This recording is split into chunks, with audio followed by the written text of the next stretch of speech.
मियाँ, बीवी और सास। सुनीता और आदर्श की शादी के पूरे 8 साल बाद उनके घर एक बेटा जन्म लेता है। सुनीता हजारों मन्नतें मांगने के बाद मिले बेटे से बेहद प्यार करती है। बचपन से ही वो पवन को खुद से बांध कर रखती, उसे कभी भी अपनी आंखों से ओझल नहीं होने देती। धीरे धीरे समय बीतता चला जाता है और अब पवन 30 साल का हो चुका होता है। सुनीता अब उसकी शादी के लिए लड़की देखने लगती है, लेकिन हर बार माँ के आंचल से बंधे होने के कारण हर लड़की उससे शादी करने के लिए इनकार कर देती है। क्या हुआ सुनीता, तुम किस सोच में डूब गई हो? देखिए ना, अब मेरे पवन की शादी की उम्र हो चुकी है, लेकिन हमारे गांव की एक भी लड़की उससे शादी करने के लिए राजी नहीं हो रही। अरे ऐसी क्या खराबी है मेरे बेटे में जो हर कोई उससे झट से इनकार ही कर देता है। खराबी हमारे बेटे में नहीं, तुम्हारे अंदर है।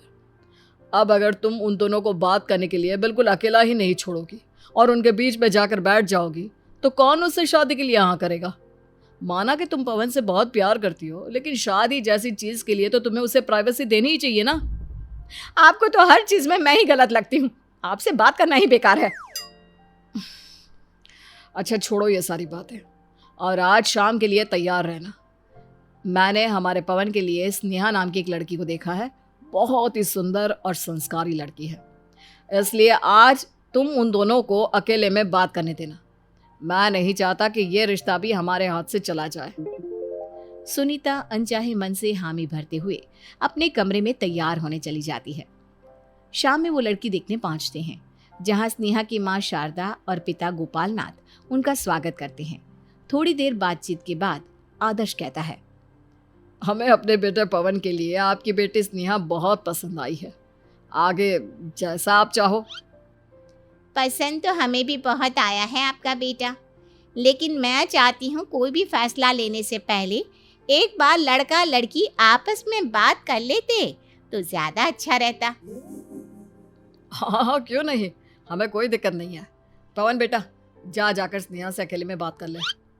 पवन और स्नेहा अकेले में बात करने के लिए बाहर जा ही रहे होते हैं कि तभी सुनीता भी उनके पीछे पीछे चल देती है। आदर्श के लाख समझाने के बाद भी सुनीता उसकी एक नहीं सुनती और इसी के चलते यहाँ भी लड़की वाले शादी के लिए इनकार कर देते हैं। पवन और उसका परिवार दुखी होकर वहाँ से चले आते हैं, जिसके एक सप्ताह बाद बहुत कड़ी मेहनत के बाद आखिरकार पवन की शादी कोमल नाम की लड़की से हो ही जाती है और नई बहू घर आती है, जिसके कुछ ही घंटों बाद पवन की माँ उसके कमरे में आती है।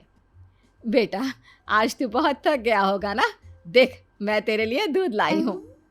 इतने में घूंघट डालकर बैठी कोमल कहती है, मम्मी जी मैं इनके लिए दूध लेकर आई हूँ, आप चिंता मत कीजिए। अच्छा किया बेटा जो तू भी इसके लिए दूध ले आई। अब पी ले बेटा, वरना दूध ठंडा हो जाएगा। जी माँ मैं पी लूँगा, आप जाकर आराम कर लीजिए, बहुत थक गई होंगी ना आप। अरे मेरी छोड़, अपनी शक्ल देख, कितना थका हुआ लग रहा है। चल बिस्तर में बैठ, मैं तेरा सिर दबा देती हूँ। नहीं नहीं माँ मैं ठीक हूँ, आप अपने रूम में जाकर आराम कर लीजिए ना।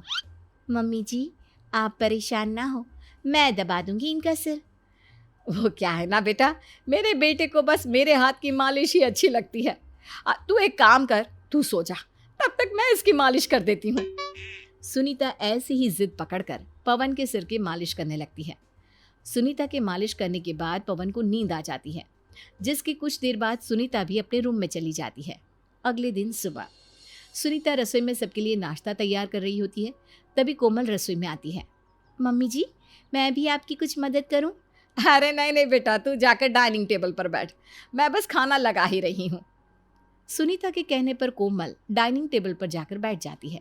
कुछ ही देर बाद घर के सभी लोग डाइनिंग टेबल पर आकर बैठ जाते हैं। पवन तू एक काम कर, कुछ दिनों के लिए बहू को कहीं बाहर घुमाने के लिए ले जा, इसी बहाने बहू का मन भी लगने लग जाएगा। अरे बहुत अच्छी बात कही आपने, एक काम करते हैं ना, क्यों ना हम सब कहीं बाहर घूमने चले। अरे हम लोग जाकर क्या करेंगे, इन दोनों की अभी नई नई शादी हुई है, इन दोनों को जाने दो ना। आपको नहीं चलना तो मत चलिए, मैं तो जरूर जाऊंगी। पर माँ आप अकेले आकर क्या करोगे? अरे अकेले कहाँ जा रही हूँ, तुम लोग हो ना मेरे साथ।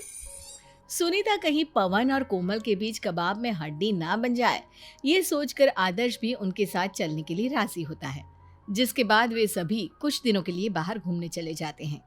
इसी तरह दिन बीतने लगते हैं, जिसमें सुनीता अपने बहू और बेटों को कहीं भी अकेले नहीं भेजती। वो साईं की तरह हमेशा पवन के साथ रहती। ऐसे ही शादी को 2 साल बीत जाते हैं और एक दिन, बहू, तुम्हारी शादी को 2 साल हो चुके हैं और तूने अभी तक मुझे मेरा पोता नहीं दिया। पोता तो वो तुझे तब देगी ना जब तू उन दोनों को अकेले छोड़ेगी।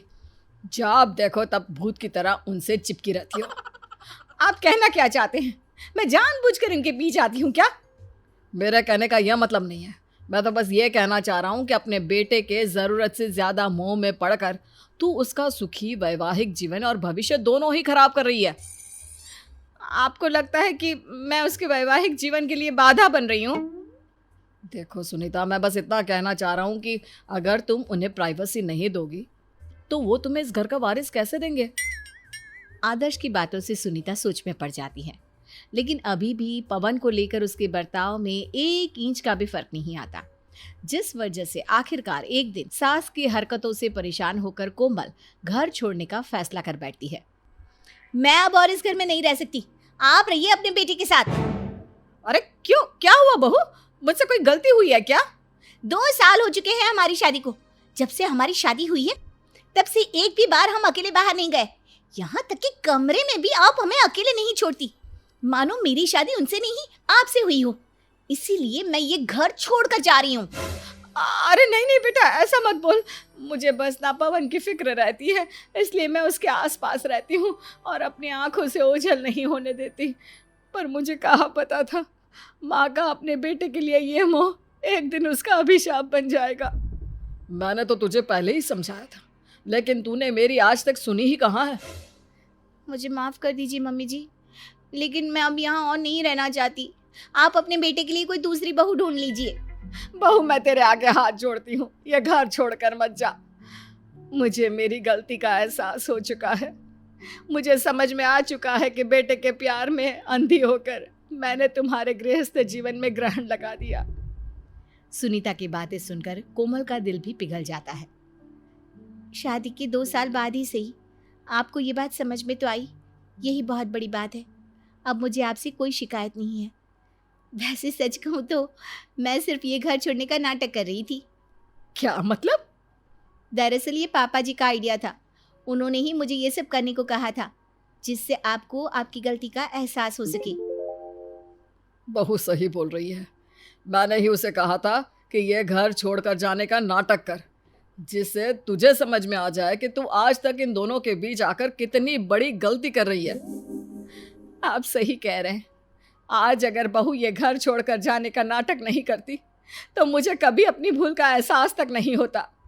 इसके बाद सुनीता अपनी बहू को गले लगा लेती है और अब वो अपने बेटे बहू के बीच भी नहीं आती और खुद ही खुशी खुशी उन दोनों के लिए घूमने की टिकट भी बुक करवाती है।